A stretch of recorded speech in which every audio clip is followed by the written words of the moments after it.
E aí, pessoal, tudo bem com vocês? Eu espero que vocês estejam maravilhosamente bem e hoje eu lhes trago pela primeira vez desde que Gukesh se tornou campeão mundial, Gukesh enfrentando Magnus Carlsen. Nós temos o campeão mundial da FIDE enfrentando o jogador número 1 no ranking. Essa não é uma partida de xadrez clássico, é uma partida de Fischer Random que foi jogada no Freestyle Chess Grand Slam, que tá rolando ainda o torneio.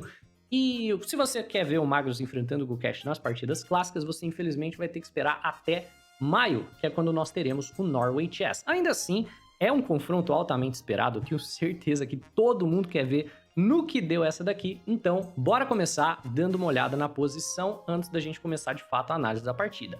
Essa é uma posição na qual os bispos começam nos cantos do tabuleiro, então eles já basicamente começam fianquetados. Isso pode parecer que vai virar uma posição de ataque muito cedo, mas a realidade é justamente o oposto. Porque os bispos já começam todos se encarando, a troca dos bispos é muito fácil e rápida de ocorrer. Então esse tipo de posição muito provavelmente vai rolar com muitas trocas de peça e um final de jogo que é a especialidade do Magnus Carlsen vindo rapidamente, né? Ou pelo menos um meio jogo equilibrado, sem bispos no tabuleiro. Então vamos ver aqui como que os dois jogadores encaram esse tipo de posição. Temos F4 como lance inicial do Gukesh, avançando ali o peão da dama, e B6 por parte do Magnus, ativando o bispo de casas claras, travando aqui o peão de G, porque o bispo começa sem defesa. Gukesh copia o Magnus e joga peão na casa de B3, e aqui o Magnus joga cavalo em H6, um lance curioso, né? Tem ideia talvez do cavalo vir para B4, né, ameaçando o peão de H, tem ideia do cavalo vir para a casa de F5 no futuro, mas o objetivo do lance fica claro aqui após o próximo lance do Gukesh. Gukesh joga cavalo em F3 e o Magnus joga G6, então já fica claro o que ele queria tirar o cavalo para a dama defender o bispo sem que o cavalo feche a diagonal na casa de F3 como fez o Gukesh. O resultado dessa troca praticamente forçada, bispo toma H8 e dama toma H8, é que, na verdade, a dama do Magnus está extremamente ativa, de olho nas casas escuras que ficaram enfraquecidas aqui na ala da dama. Então, muito criativo, muito curioso, e parece que o Magnus levou a melhor aqui logo no quarto lance. Então, o Gukesh joga peão em G3 para o bispo defender o cavalo, ativando o bispo de casas claras também, e o Magnus começa a expandir centralmente, jogando o peão na casa de C5. Por que não com o peão de D? Ele não quer fechar o bispo, então ele provavelmente não quer movimentar esse peão. Também tem a questão do dama em H3 cheque, tem que ficar de olho nessas táticas porque o cavalo tá solto aqui, né? Por consequência, nós temos C5 por parte do Magnus, contestando o centro por onde dá, e E3 por parte do Gukesh, abrindo aqui a saída da dama. A depender do que o Magnus faça, né? Peãozinho de H tá bem difícil de defender. Então, cavalo em C7 por parte do Magnus, ficando de olho na vinda da dama, e cavalo em D3 por parte do Gukesh, na verdade querendo roxear o cavalo ou para a casa de E5, aproveitando da saída do cavalo aqui, ou querendo trazer de volta para F2 para jogar E4. Temos o F6 do Magnus, né, abrindo a casa para o cavalo voltar para o centro e controlando os pulos centrais de cavalo, cavalo em F2 preparando o E4. O Magnus traz o cavalo de volta com o cavalo em F7, vem peão em E4 por parte do Gukesh, o Magnus de maneira imediata contesta o centro que o Gukesh está montando com o avanço peão na casa de F5, pressionando o forte peão de E4 e querendo abrir a diagonal, porque no momento o bispo que está de fato ativo e pressionando é o bispo do Magnus. O Gukesh joga a dama na casa de E2, ficando de olho no peão central, e o Magnus aumenta a tensão ainda mais com E5. E essa é uma posição muito delicada, você vê, já tem uma tensão de peões no centro do tabuleiro absurda. Você pode efetuar capturas de N maneiras, começando por F5, começando por E5, e dependendo de como você efetua as capturas, você vai, na verdade, acabar em posições completamente diferentes. E nessa posição, o Gukesh resolve tomar logo o peão de E no centro do tabuleiro com peão de F toma peão de E5. Essa é uma escolha curiosa porque, em partes, traz a dama do Magnus para o centro, por consequência, né, depois de cavalo toma, vai trazendo as peças do Magnus para o centro e, por consequência, ativa muitas peças do Magnus. Agora, um ponto forte dessa troca é que, eliminando o peão de E, quando você conseguir trocar em F5, você vai deixar o Magnus com o peão isolado. Então é uma decisão posicional muito interessante. Temos cavalo por E5 e dama por E5. De repente, parece que o Gukesh tá numa enrascada porque ele se colocou numa cravada. O peão de E está cravado e muito bem pressionado. E como exatamente ele escolhe sair dessa? E aqui a gente vê a criatividade imensa do campeão mundial e a precisão dele. Ele joga o roque. E sim, esse lance é esquisito, mas a regra é clara. Se não tem movimento de rei, movimento de torre, você pode fazer o roque. Se não tem nenhuma peça no meio do caminho, você pode fazer. E o roque vai terminar com as peças nas casas comuns do roque. Então o rei em G1, a torre em F1, o roque é jogado por parte do Gukesh, mas ele não lida com a cravada em cima do peão de E. A dama continua sem defesa, então o Magnus pressiona a cravada com o peão em D5, parece que deu ruim, né? De cara parece que deu ruim. E o Gukesh tá na pressão de tempo, ele tem 3 minutos e 40 segundos, o Magnus já tem 7 minutos no relógio, o Magnus parece que vai ganhar um peão, e nós temos aqui a resposta clara, né? O Magnus vai vencer o Gukesh sem dificuldade alguma. Aí vem essa bomba peão na casa de D4 por parte do Gukesh, entregando um peão de duas maneiras diferentes e absolutamente o melhor lance da posição.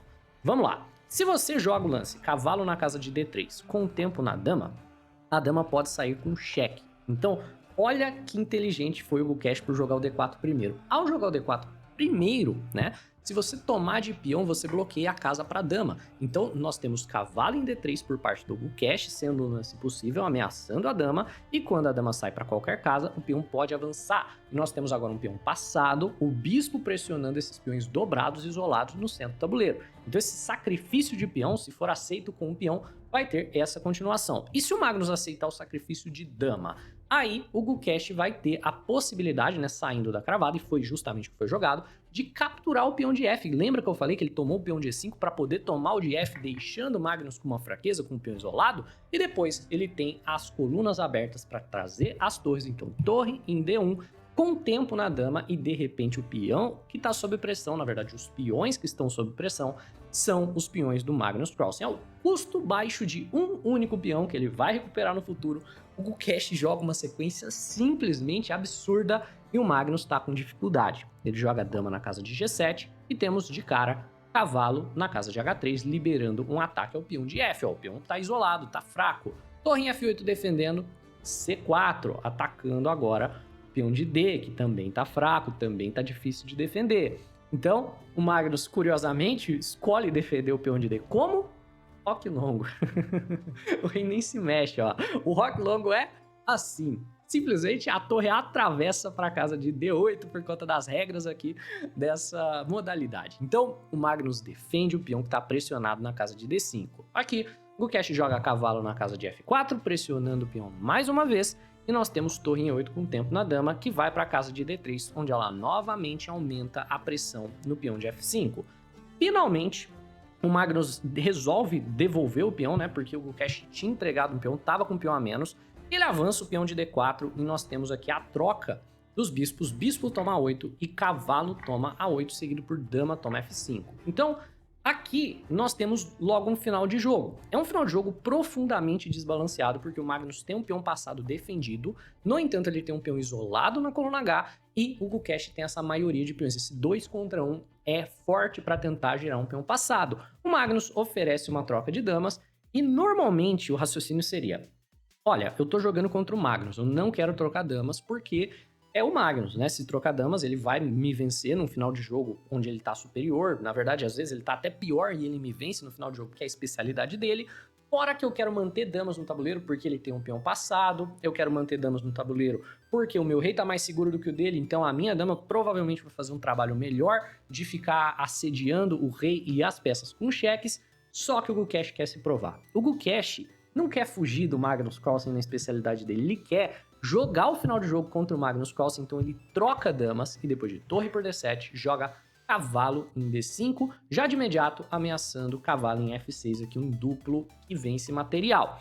Esse é um final de jogo que quanto mais peças forem trocadas, mais forte fica a posição do Magnus. Se a gente tira todas as peças do tabuleiro, né? Tira cavalo, tira torres, tudo mais, esse peão vai para sempre amarrar o rei do jogador de brancos. O rei vai ter que ficar aqui em volta do peão e, por consequência, o Magnus vai vencer porque ele vai ter tempo de trazer o rei e tomar os peões do Gukesh. Então o Gukesh está jogando dinamicamente enquanto o Magnus está tentando trocar peças aqui na posição. Temos torre em G7, simplesmente saindo da ameaça do cavalo em F6, e torre em E1, querendo trocar uma das torres para ficar com a única torre na coluna aberta. O Magnus, que provavelmente quer trocar a peça, simplesmente aceita a troca de torres e joga cavalo em C7, questionando o cavalo da casa de D5, e nós temos cavalo de volta para casa de F4. Agora o Magnus ativa o rei com o rei em D7 e o Gukesh joga a torre em E5, ativando a torre na coluna aberta, com qual objetivo? Ir ameaçar o peão da casa de H e também de certa maneira, controlar bastante o rei do jogador de pretas para que ele não consiga se ativar. O Magnus joga a torre em E7. Se você trocar torres aqui, como foi dito, a posição muito provavelmente favorece as pretas. Quem tem o peão passado quer trocar peças, então torre em H5 por parte do Gukesh, pressionando o peão de H. Cavalinho E8 por parte do Magnus, né, visando talvez cavalinho F6, se livrando da torre aqui. Então, torre em H6, ficando de olho na vinda do cavalo, seguido por cavalo em D6, então por parte do Magnus, né, também tentando se livrar talvez da torre com o cavalo em F5 no futuro. Esse cavalo também pode se ativar, talvez ir atrás dos peões do jogador de brancas, através de cavalo em E4, né? E depois cavalo em C3. Então, o Gukesh vai assediando a torre. Cavalo em D5, ameaçando a torre de E7. Torre em F7, cavalo em F6, cheque e rei na casa de D8.